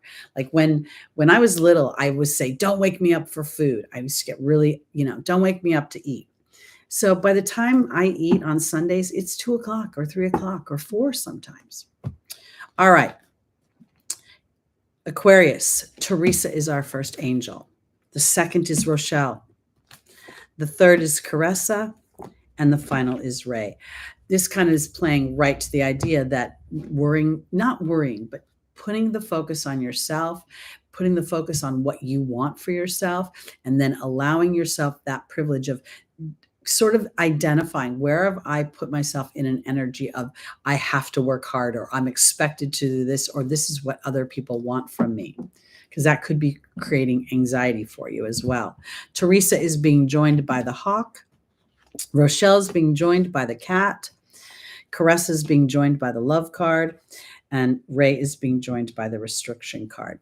So I want to offer it this way. For this week, I think very much for my Aquariuses, this Mercury retrograde may illuminate how you nurture yourself, how you take care of yourself, how you allow that inner voice to kind of be like a lighthouse for you, because I feel as if there's the potential that the opposition to your seventh house, there might be something going on there where you're being pushed, pulled between what you think is expected of you there.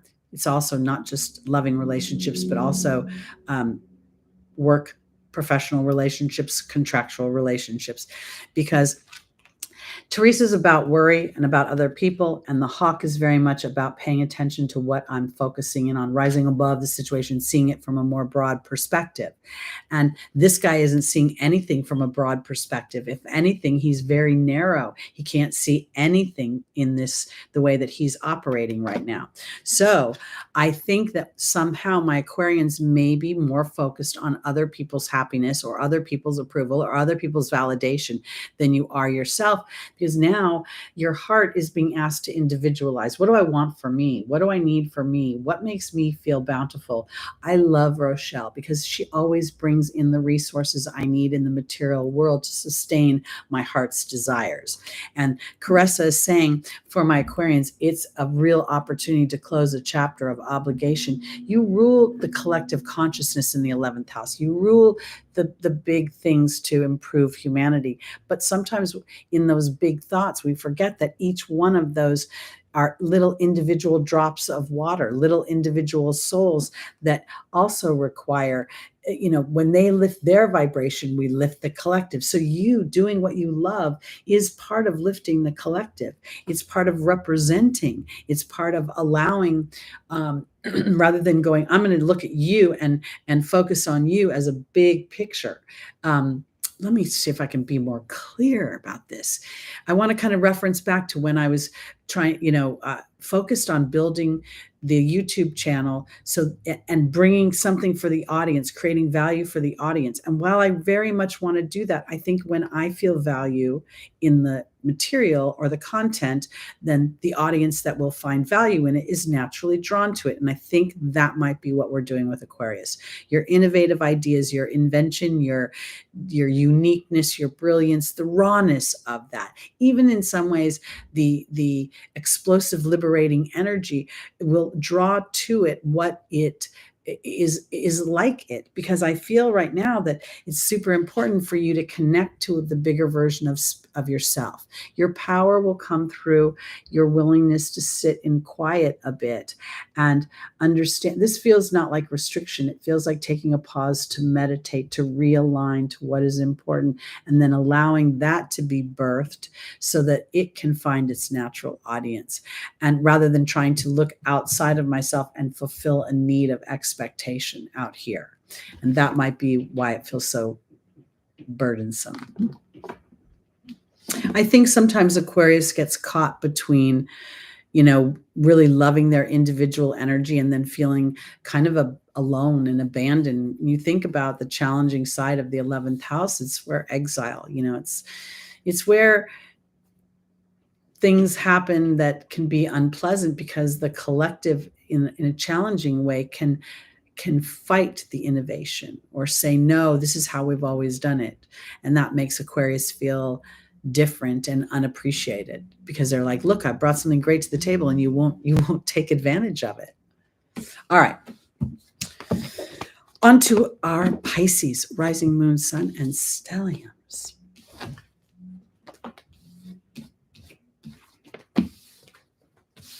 How are our Pisces feeling about Saturn moving into your first house? Anybody have any initial responses?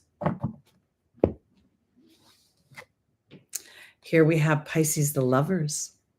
This is very interesting because one of the very first things that I felt like as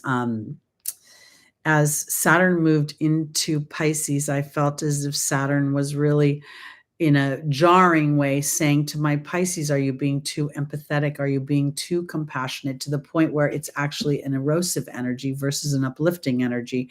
And maybe there's a time to be vulnerable to the discernment of my relationships and my partnerships in many ways. Both, those that are collaborative in creation. Okay. Some of you may be that there can be songwriting partners, or you work in a dance, you work with a team of dancers, or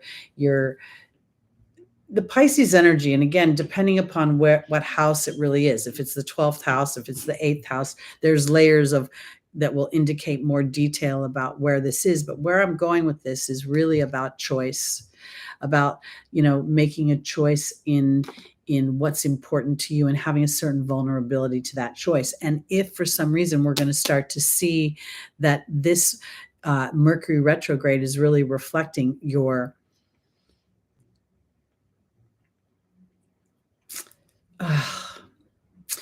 Pisces can be so empathetic to somebody's problem that they get drowned by it.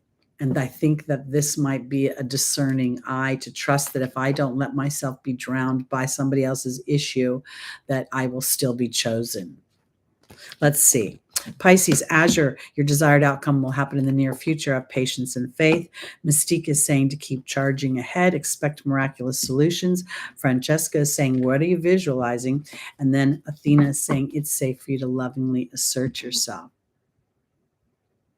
Yes, CC Pups, exactly. Because the compassion and the empathy could be like, I see that you're struggling, but if I really want to be compassionate and empathetic, I'm going to let you pull yourself back up, because that's where the resources will come. That's where your trust of yourself will come.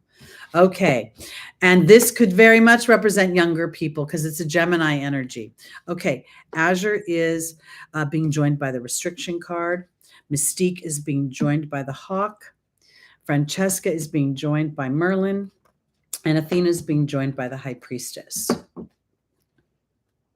Well, I want to offer this because Azure says your desired outcome will happen in the near future, and have patience and faith and don't force it.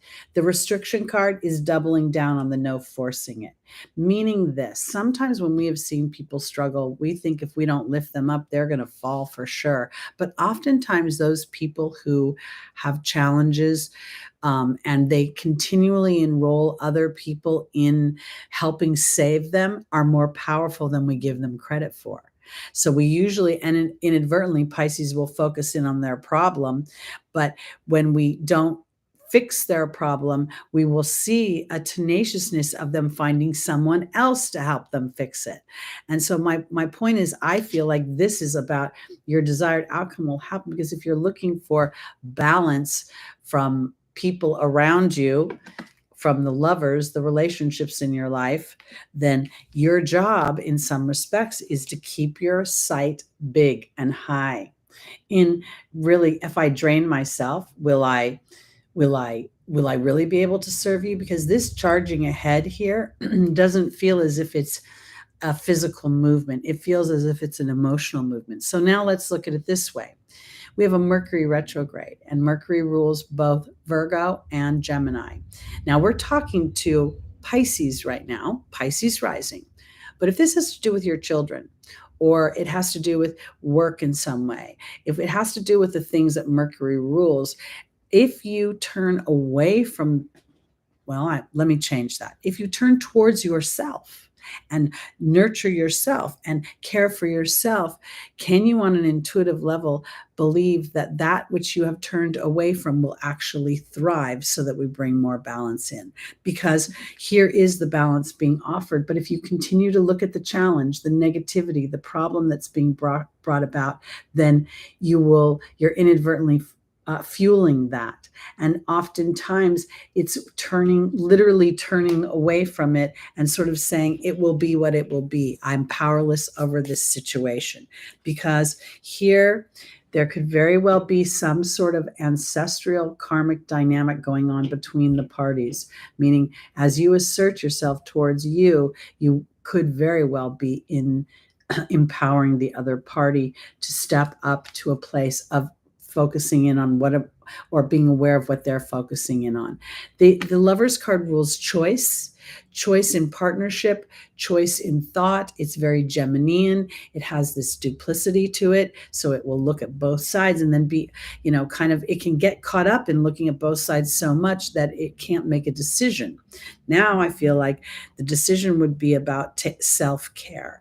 The decision would be that if I step away from an issue, will it resolve itself? And this is something that, as a very pushy woman that I am, oftentimes I will keep looking at a problem and I'm like, I need to fix this. I need to fix this. I don't know if you guys remember when I used to have all the issues with the hotel and all the naked people showing up on the balconies and me being completely distracted by that. And Spirit said in my ear, literally turn your back to that wall and don't look at it, and it will be fixed. Well, sure enough, when I started to take the advice of that and literally turn to my back away from it, things started to come back into balance. So I want to offer it this way.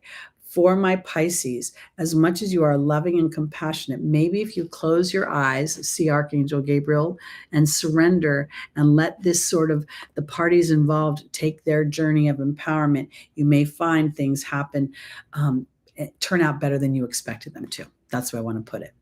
Okay.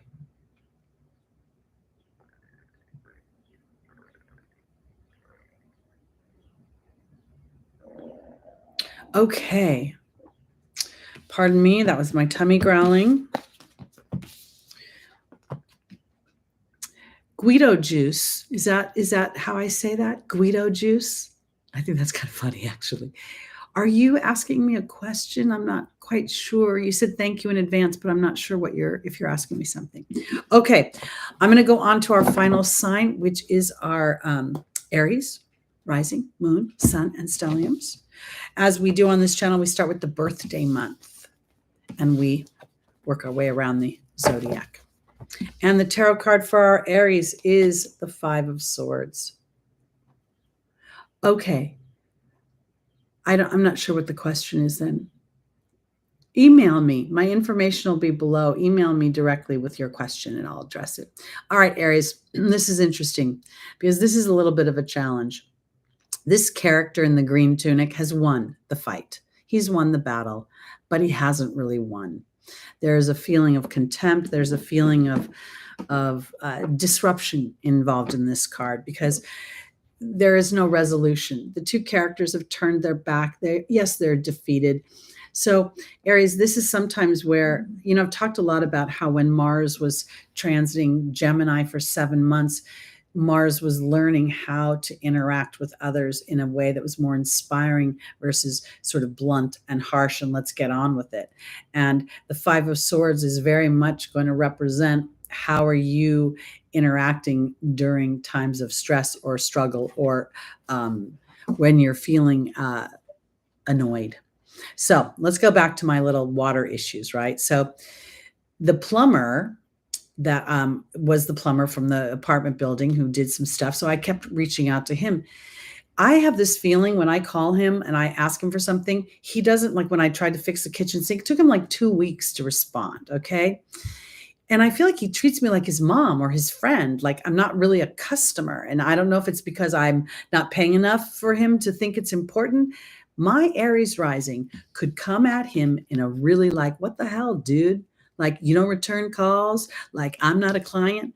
And the transformation that I've gone through is realizing that if I want this man to help me, that I can't be like too assertive with him or aggressive or get up his grill about things. So I feel like my Aries are going through an opportunity not to discount what it is that you want to express or even frustration, but how do I express it? Can I be a little bit more open in a way where somebody can actually hear me and I'm inspiring them to where I want to go versus just getting them to stonewall me? Let's look and see, Aries, because I do think that Chiron going through your first house and then Jupiter, now Jupiter's moved on. Jupiter's like at 26 degrees, 20, something like that this week. It still has rewritten your beliefs about yourself. And I think in some respects, it's given you an opportunity to be much more powerful in your self-expression, because instead of operating from this sort of blunt warrior energy, you're starting to realize that how do you want others to communicate with you and show up for you is how you want them to show up for you. So it's not like you can't have a blunt conversation, but where's the underlying vibration? Am I judging you or am I open? All right, Rosetta is offering a childlike way of teaching and parenting. Ooh, there's Chantal, the angel of romance. There's Grace and Antoinette. And then there is Ariel. Okay.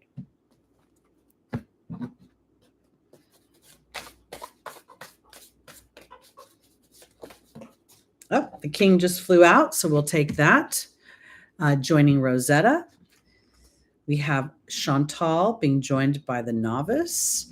We have Grace and Antoinette being joined by the restriction card, and Ariel being joined by the joy card. I really think that a lot of, Mars is in Cancer right now, so your ruling planet is in the sign of home and origin and family.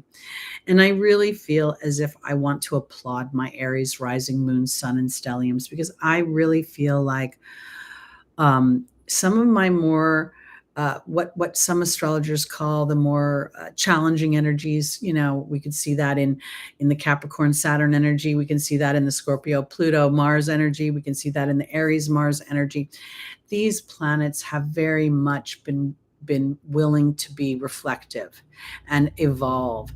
And I believe that 7-month stint in Gemini had a lot to do with this Five of Swords. And I know as an Aries rising that in the past, I've just wanted to tell people to, and die. And it never serves me, because I end up needing those people to help me down the line.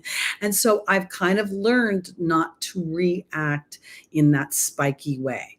And so I think this is all about you being taught how to implement justice, how to be fair, how to assert your male authority without being overly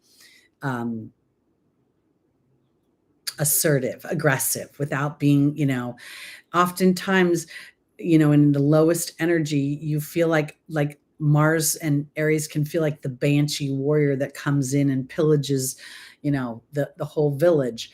And here I feel like there's a big transformation going on, because I think what Chantal is representing is Aries learning how to assert themselves with a more loving energy and having more compassion for everybody, having different levels of how they respond to things. That's one of the beauties of astrology, is it can give us information about how people process stuff.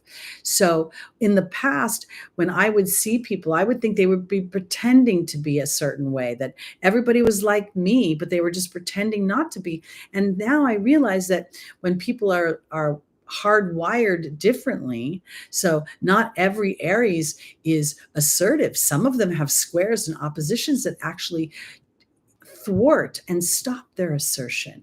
So here I feel like you're learning something about how you're operating in the world and how others are responding to you. And now it's going to bring you such more bounty and joy, because this exploration is giving you so much more power.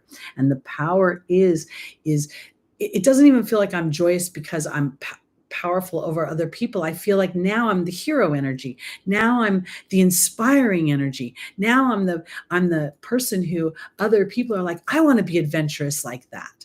And so this is something you've been learning. This isn't something that's necessarily active right now, but how am I going to be with others? Do I want to be contemptuous with them? Do I want to win the battle, or do I want to be triumphant in the battle by learning how to create cooperation in the midst of disagreement, or in the midst of some sort of opposing views or opposing ideas or opposing actions. So I'm super excited for this. And I also want to offer it this way, because when Mars finally moved into Cancer, many people will say it creates steam, but I think it was where Mars was kind of having gone from this very cerebral energy of noticing, how do I speak? How do I absorb myself? How do I interact with others? Now I'm going into this Cancer energy, and I'm starting to trust my inner knowing, the intuitive part of me. I think Aries is super intuitive. You cannot go into battle without having an instinctual way of being that will keep you alive, that will help you to survive. If you think about, being a pioneer, you have to have a certain amount of trust in your own ability in order to really have a journey that feels viable. So when you trust this inner knowing, you become much more powerful in inspiring other people. And then the things that you want to birth in the real world will be supported by those around you, versus feeling maybe even as if you've shanghaied them or forced them into it. Because that's the flip side of Mars, is it feels very forceful, and it feels very like, I won and you lost. And I think Mars is learning how to create a win-win. So that's where I'm going with that. That is for this week. Again, this is sort of a week when, for me, we're really looking at the transformation that Pluto is offering, as it is making that T-square to the nodes representing really sort of historic and evolutionary opportunities for my soul as I inhabit the human experience. All right, we'll be back next week, live 11 a.m. Pacific time. If anybody wants to book a reading, I'm available. You can go ahead and reach out to me. I don't put any pricing on my website because I'm a Libra sun, and I like to interact with you and have a chat with you. So if you reach out to me, I will give you all the information you need as far as my astrology readings, my intuitive readings, and all my other services. I'll be back next week, everybody. And please check out the Mercury retrograde video. I send love to y'all. Have a good breakfast, lunch, or dinner, wherever you are in the world. And I'll see you soon. Peace out.